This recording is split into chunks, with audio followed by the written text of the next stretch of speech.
तो आज हम कंपेयर करने वाले हैं आयरन मैन और ब्लैक पैंथर को। एक बिजनेसमैन है तो दूसरा एक किंग, लेकिन दोनों के पास नैनो टेक्नोलॉजी पर काम करने वाले आर्मर्स है।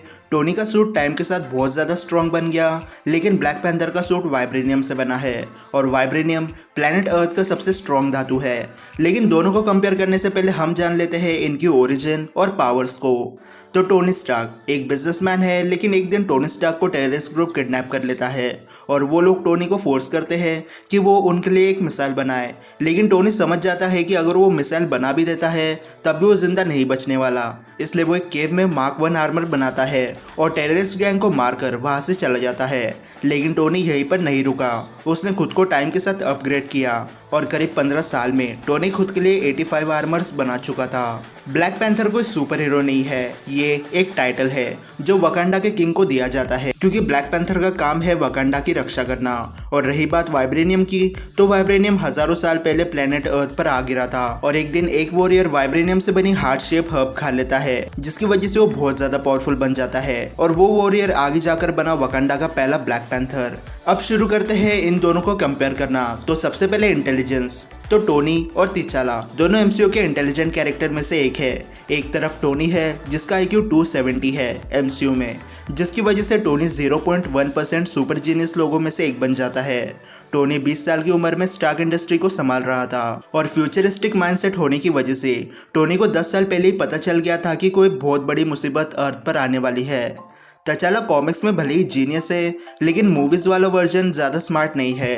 हाँ, तचाला की फाइटिंग इंटेलिजेंस काफ़ी ज़्यादा अच्छी है, लेकिन जब बात आती है फिजिक्स या टेक्नोलॉजी को समझने की, तब तचाला कहीं ना कहीं पीछे रह जाता है टोनी स्टार्क के सामने। इसलिए इंटेलिजेंस राउंड का 1 पॉइंट मिलता है टोनी स्टार्क को। सेकेंड राउंड है टेक्नोलॉजी, तो वकांडा की टेक्नोलॉजी बाकी नेशन से काफ़ी ज़्यादा एडवांस है और अमेरिका की टेक्नोलॉजी वकांडा के सामने किसी काम की नहीं है। लेकिन टोनी स्टार्क की टेक्नोलॉजी बिल्कुल अलग है। टोनी अपने टेक्नोलॉजी किसी के साथ शेयर नहीं करता है, लेकिन अमेरिका और टोनी स्टार्क की टेक्नोलॉजी में ज़मीन आसमान का फ़र्क है। लेकिन फिर भी जब बात आती है वकांडा टेक की, तो यहाँ कहीं ना कहीं टोनी की टेक्नोलॉजी फीकी पड़ने लगती है। टोनी ज़्यादातर होलोग्राम टेक का यूज़ करता है और ब्लैक पैंथर वाइब्रेनियम टेक का। लेकिन टोनी के पास ऐसी कोई टेक्नोलॉजी नहीं है जिससे वो घर बैठे किसी मटेरियलिस्टिक चीज़ों को कंट्रोल कर पाए। और वकांडा की टेक्नोलॉजी इतनी एडवांस है कि वो सिर्फ एक दिन या उससे कम समय में इंसान के बॉडी में लगे हुए गोलियों के निशान को मिटा सकती है। लेकिन अगेन टोनी ने ऐसा कुछ नहीं किया, इसलिए टेक्नोलॉजी का पॉइंट मिलता है ब्लैक पैंथर को। अगला राउंड है इनके आर्मर्स, तो टोनी के पास नैनो टेक्नोलॉजी पर काम करने वाला सूट है जो पूरा उसके चेस्ट में लगे आर्क रिएक्टर में फिट हो जाता है और ऐसे ही ब्लैक पैंथर का सूट उसके नेकलेस में फिट हो जाता है। बस फर्क इतना है कि जब टोनी सूट अप करता है तब उसे आर्क रिएक्टर पर टैप करना होता है, लेकिन तिचाला के सिर्फ सोचने पर उसका सूट अप प्रोसेस शुरू हो जाती है। लेकिन फाइट करने के टाइम पर टोनी अपने थिंकिंग से वेपन फॉर्म कर सकता है, लेकिन तिचाला के पास वेपन के नाम पर उसके वाइब्रेनियम से बने ब्लेड्स है और काइनेटिक एनर्जी को एब्जॉर्ब करके रीडिस्ट्रीब्यूट करने की एबिलिटी, जबकि आयरन मैन के पास अपना आर्टिफिशियल इंटेलिजेंस है और काफी जानलेवा हथियार। अब देखा जाए तो दोनों के सूट अपने अपने जगह पर बराबर है। टोनी एक एवेंजर है, उसे कई बार ऐसी चीजों को कैलकुलेट करके समझना पड़ता है जो इंसानी दिमाग नहीं कर सकता, इसलिए वहाँ टोनी का सूट बेहतर है। लेकिन तिचाला भी एक राजा है, उसे कोई जरूरत नहीं है किसी आर्टिफिशियल इंटेलिजेंस की या वेपन फॉर्म करने की।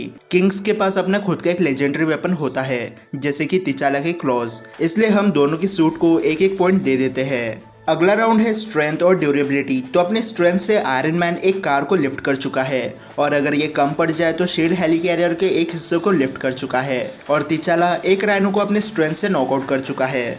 और रही बात ड्यूरेबिलिटी की, तो थैनोस ने आयरन मैन के ऊपर चांद फेंक दिया था, लेकिन आयरन मैन को कुछ नहीं हुआ और बाद में पावर स्टोन का ब्लास्ट फेस किया वो अलग। वैसे पावर स्टोन अपने आप में प्लेनेट डिस्ट्रॉय करने के कैपेबल है और दूसरी ओर ब्लैक पैंथर का सूट वाइब्रेनियम से बना है, अर्थ का सबसे स्ट्रॉन्गेस्ट मेटल। लेकिन ऑन पेपर वाइब्रेनियम सूट जितना पावरफुल दिखता है वो उतना है नहीं, क्योंकि थैनोस ने आयरन मैन को भी कूटा है और ब्लैक पैंथर को भी। लेकिन जहां आयरन मैन का सूट तोड़ने के लिए थैनोस को मल्टीपल पंचेस मारने पड़े थे, उसी थैनोस ने ब्लैक पैंथर को सिर्फ एक पंच में नॉकआउट कर दिया था। तो अब भले ही थैनोस ने ब्लैक पैंथर का सूट डिस्ट्रॉय ना किया हो, लेकिन फिर भी ब्लैक पैंथर को इंटरनली हर्ट हुआ था, जिससे वो नॉकआउट भी हो गया था। लेकिन वाइब्रेनियम को अर्थ का सबसे स्ट्रॉन्गेस्ट मेटल कहा जाता है और ब्लैक पैंथर के पास कहीं ना कहीं काइनेटिक एनर्जी को रीडिस्ट्रीब्यूट करने की एबिलिटी है, इसलिए ड्यूरेबिलिटी का एक पॉइंट ब्लैक पैंथर को मिलता है। लेकिन जब बात आती है स्ट्रेंथ की, तो यहाँ पर पॉइंट मिलता है आयरन मैन को, क्योंकि स्ट्रेंथ में आयरन मैन बहुत आगे जा चुका है ब्लैक पैंथर के कंपैरिजन में। अब बात करते हैं वीकनेस की, तो टोनी ने आयरन मैन सूट को इतना ज़्यादा अपग्रेड कर दिया है कि उसमें कमियां ढूंढना लगभग इम्पॉसिबल है।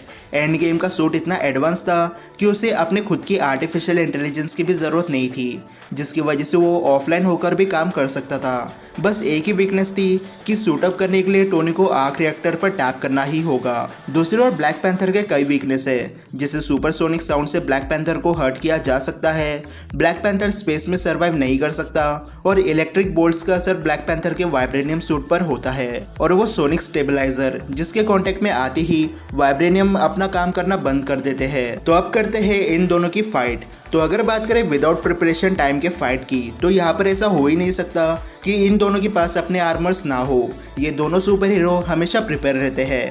लेकिन अगर ब्लैक पैंथर ने टोनी को जितने जल्दी हो सके उतने जल्दी नहीं हराया, तो ब्लैक पैंथर हार सकता है, क्योंकि हमने देखा है आयरन मैन को फाइट में एनिमीज के फाइटिंग टेक्निक को समझकर रिएक्ट करना, और जैसा टोनी ने कैप्टन के मूव्स को कॉपी किया था, वैसे ही टोनी ब्लैक पैंथर के फाइटिंग स्टाइल को समझकर उसे बीट कर सकता है। अब ब्लैक पैंथर का सूट वाइब्रेनियम से बना है, लेकिन फिर भी ब्लैक पैंथर कई बार इस सूट में रहते हुए नॉकआउट हो चुका है। लेकिन सूट में रहते हुए आयरन मैन तब नॉकआउट हुआ था जब उसे थॉर का म्यूनर लगा था, और मुझे नहीं लगता कि ब्लैक पैंथर के पास ऐसा कोई वेपन है जिससे वो आयरन मैन को म्यूनर जितने ताकत से हिट कर पाए। इसलिए विदाउट प्रिपरेशन टाइम का विनर हम आयरन मैन को बनाते हैं। और अगर बात करें प्रिपरेशन टाइम के साथ एक ऐसी फाइट जहाँ पर फाइट तब खत्म होगी जब दोनों में से कोई एक मर जाए, तो यहाँ पर सबसे पहले तो एक तरीका है EMP, जिसे इलेक्ट्रोमैग्नेटिक पल्स भी कहा जाता है, और जो इसे सबसे पहले यूज करेगा वो इस बैटल का विनर आराम से बन सकता है, क्योंकि दोनों के सूट हाई टेक्नोलॉजी पर काम करते हैं। लेकिन EMP का काम यही है कि टेक्नोलॉजी को खराब कर देना। तो यह फाइट में स्पीड और स्ट्रेटेजी जिसकी अच्छी होगी वो जीत जाएगा। दूसरी पॉसिबिलिटी है फेस टू फेस फाइट की, जिसमें आयरन मैन और ब्लैक पैंथर आमने सामने फाइट करेंगे। तो यहाँ पर आयरन मैन की जीतने के चांसेस बहुत ज़्यादा है, क्योंकि आयरन मैन के पास काफ़ी ज़्यादा पावरफुल वेपन्स है, इतने पावरफुल कि थैनोस का खून निकाल दे। और आयरन मैन के पास फ्लाई करने का एक एडवांटेज है, वो हवा में रहकर ब्लैक पैंथर पर अटैक कर सकता है। और अगर ये सब कम पड़ जाए तो आयरन मैन पूरी आयरन लीजन के साथ ब्लैक पैंथर पर अटैक कर सकता है। और रही बात वाइब्रेनियम की, तो आयरन मैन शायद वाइब्रेनियम को ना काट पाए, लेकिन डायरेक्टली एक फाइट में ब्लैक पैंथर को तो मार ही सकता है। जबकि ब्लैक पैंथर कुछ नहीं कर सकता अगर आयरन मैन डिस्टेंस रखकर उससे फाइट करे। इसलिए आज के सुपर बैटल का विनर है आयरन मैन। अब हो सकता है कि ब्लैक पैंथर को फ्यूचर मूवीज में और पावरफुल आर्मर्स और कुछ वेपन्स मिल जाए, लेकिन अभी के लिए जितनी हमें इन्फॉर्मेशन थी उस हिसाब से तो आयरन मैन ब्लैक पैंथर को फाइट में बीट कर सकता है। लेकिन अब आप मुझे अपना ओपिनियन बताओ कमेंट सेक्शन में कि आपको क्या लगता है इस बैटल का विनर किसे बनना चाहिए, आयरन मैन या ब्लैक पैंथर। और अगर आपको ये सुपर बैटल पसंद आई होगी तो इस वीडियो को लाइक और शेयर करना भी मत भूलना, और चैनल को सब्सक्राइब करना इसी बैटल वीडियो देखने के लिए। तो फिलहाल के लिए इतना ही, मैं मिलता हूँ आपसे अगले वीडियो में, तब तक गुड बाय।